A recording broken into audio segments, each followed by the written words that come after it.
Mr. Clark, the gentleman chosen by Dr. Raymond to witness the strange experiment of the God pan, was a person in whose character caution and curiosity were oddly mingled. In his sober moments he thought of the unusual and eccentric with undisguised aversion, and yet, deep in his heart, there was a wide-eyed inquisitiveness with respect to all the more recondite and esoteric elements in the nature of men.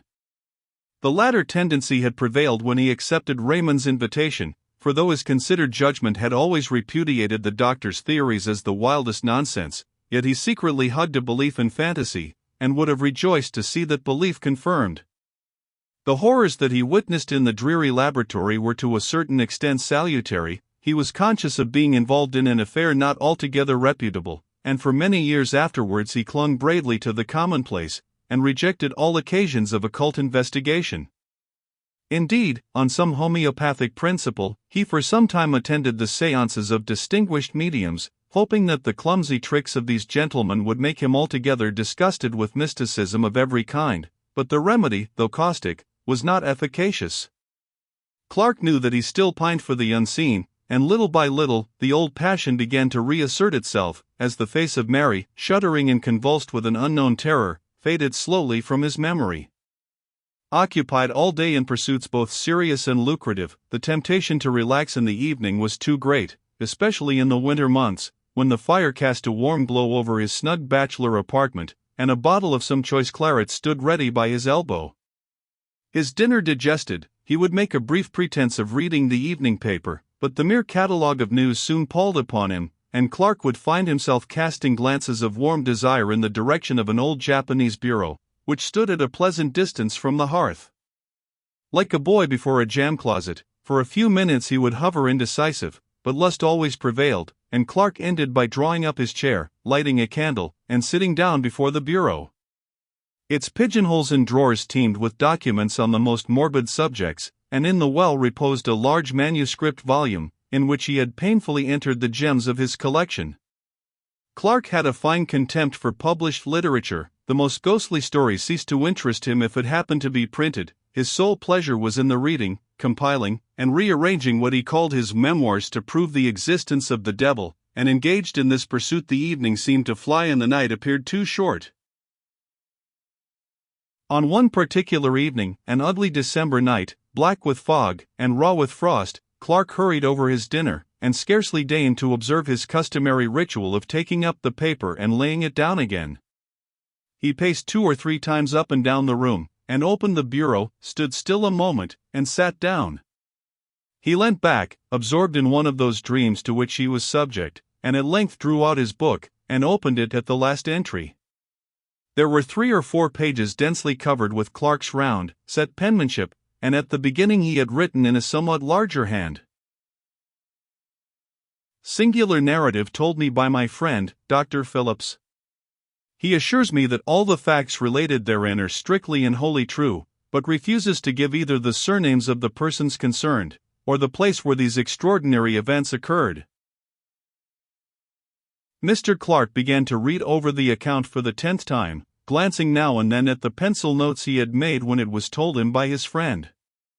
It was one of his humors to pride himself on a certain literary ability. He thought well of his style, and took pains in arranging the circumstances in dramatic order. He read the following story. The persons concerned in this statement are Helen V., who, if she is still alive, must now be a woman of 23, Rachel M., since deceased, who was a year younger than the above, and Trevor W., an imbecile, aged 18.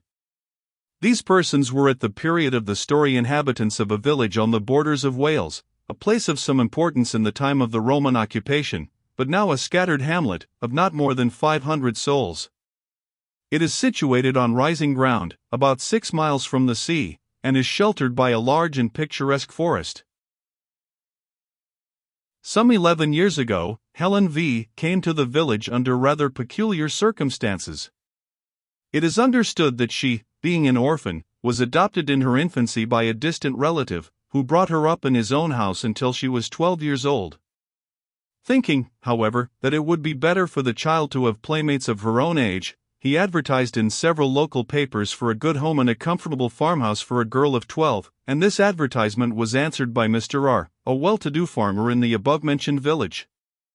His references proving satisfactory, the gentleman sent his adopted daughter to Mr. R, with a letter, in which he stipulated that the girl should have a room to herself, and stated that her guardians need be at no trouble in the matter of education, as she was already sufficiently educated for the position in life which she would occupy. In fact, Mr. R was given to understand that the girl be allowed to find her own occupations and to spend her time almost as she liked. Mr. R duly met her at the nearest station, a town 7 miles away from his house, and seems to have remarked nothing extraordinary about the child except that she was reticent as to her former life and her adopted father. She was, however, of a very different type from the inhabitants of the village. Her skin was a pale, clear olive, and her features were strongly marked, and of a somewhat foreign character. She appears to have settled down easily enough into farmhouse life, and became a favorite with the children, who sometimes went with her on her rambles in the forest, for this was her amusement. Mr. R states that he has known her to go out by herself directly after their early breakfast, and not return till after dusk, and that, feeling uneasy at a young girl being out alone for so many hours, he communicated with her adopted father, who replied in a brief note that Helen must do as she chose. In the winter, when the forest paths are impassable, she spent most of her time in her bedroom, where she slept alone, according to the instructions of her relative. It was on one of these expeditions to the forest that the first of the singular incidents with which this girl is connected occurred, the date being about a year after her arrival at the village. The preceding winter had been remarkably severe, the snow drifting to a great depth, and the frost continuing for an unexampled period, and the summer following was as noteworthy for its extreme heat. On one of the very hottest days in this summer, Helen V. left the farmhouse for one of her long rambles in the forest, taking with her, as usual, some bread and meat for lunch. She was seen by some men in the fields making for the old Roman road, a green causeway which traverses the highest part of the wood, and they were astonished to observe that the girl had taken off her hat, though the heat of the sun was already tropical. As it happened, a laborer, Joseph W. by name, was working in the forest near the Roman road, and at 12 o'clock his little son, Trevor, brought the man his dinner of bread and cheese. After the meal, the boy, who was about 7 years old at the time, left his father at work, and, as he said, went to look for flowers in the wood, and the man, who could hear him shouting with delight at his discoveries, felt no uneasiness. Suddenly, however, he was horrified at hearing the most dreadful screams, evidently the result of great terror, proceeding from the direction in which his son had gone, and he hastily threw down his tools and ran to see what had happened. Tracing his path by the sound, he met the little boy, who was running headlong, and was evidently terribly frightened, and on questioning him the man elicited that after picking a posy of flowers he felt tired, and lay down on the grass and fell asleep.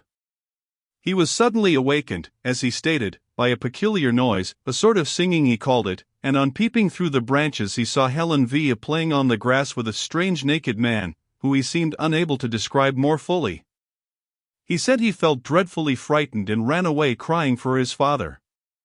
Joseph W. proceeded in the direction indicated by his son, and found Helen V. sitting on the grass in the middle of a glade or open space left by charcoal burners. He angrily charged her with frightening his little boy, but she entirely denied the accusation and laughed at the child's story of a strange man, to which he himself did not attach much credence. Joseph W. came to the conclusion that the boy had woke up with a sudden fright, as children sometimes do, but Trevor persisted in his story, and continued in such evident distress that at last his father took him home, hoping that his mother would be able to soothe him.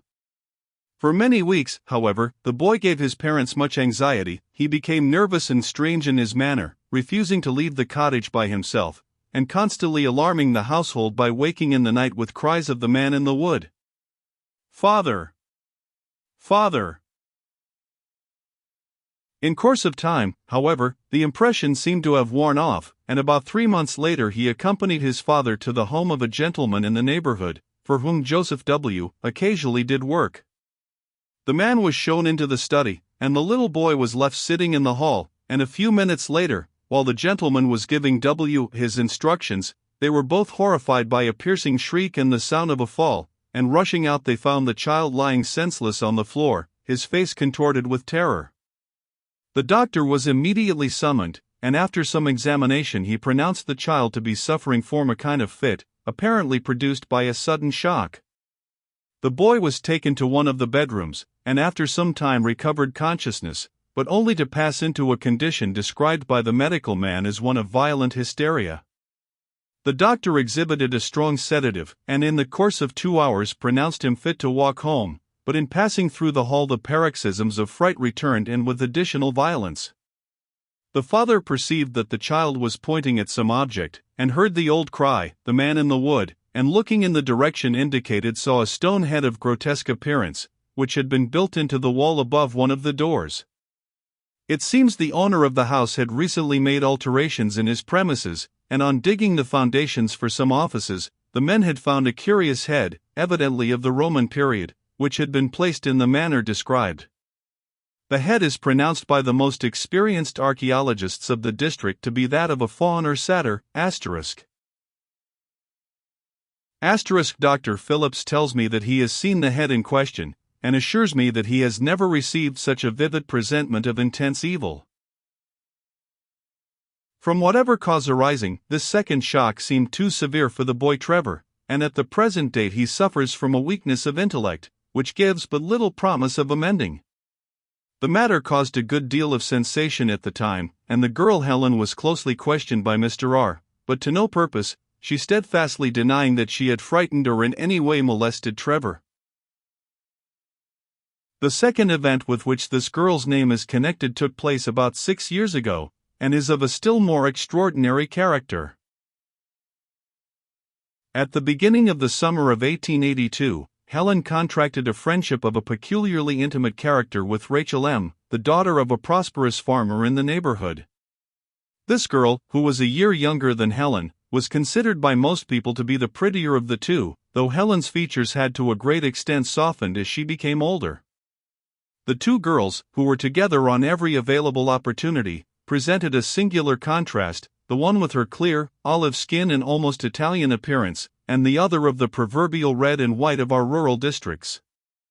It must be stated that the payments made to Mr. R. for the maintenance of Helen were known in the village for their excessive liberality, and the impression was general that she would one day inherit a large sum of money from her relative.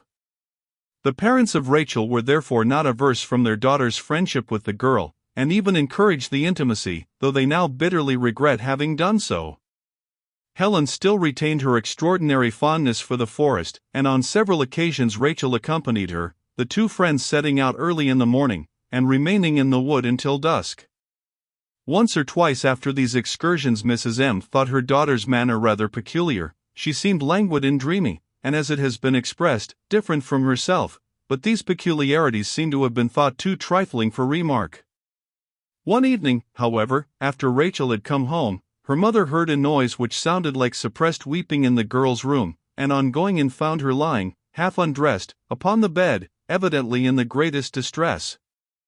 As soon as she saw her mother, she exclaimed, "Ah, mother, mother, why did you let me go to the forest with Helen?" Mrs. M. was astonished at so strange a question, and proceeded to make inquiries. Rachel told her a wild story. She said, Clark closed the book with a snap, and turned his chair towards the fire. When his friend sat one evening in that very chair, and told his story, Clark had interrupted him at a point a little subsequent to this, had cut short his words in a paroxysm of horror. "My God," he had exclaimed, think what you are saying. It is too incredible, too monstrous. Such things can never be in this quiet world, where men and women live and die, and struggle, and conquer, or maybe fail, and fall down under sorrow, and grieve and suffer strange fortunes for many a year, but not this, Phillips, not such things as this. There must be some explanation, some way out of the terror. Why, man, if such a case were possible, our earth would be a nightmare. But Phillips had told his story to the end, concluding, "Her flight remains a mystery to this day. She vanished in broad sunlight, they saw her walking in a meadow, and a few moments later she was not there." Clark tried to conceive the thing again, as he sat by the fire, and again his mind shuddered and shrank back, appalled before the sight of such awful, unspeakable elements enthroned as it were, and triumphant in human flesh.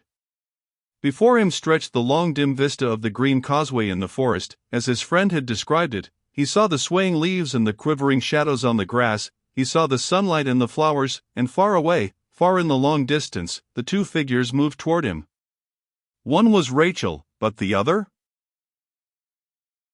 Clark had tried his best to disbelieve it all, but at the end of the account, as he had written it in his book, he had placed the inscription: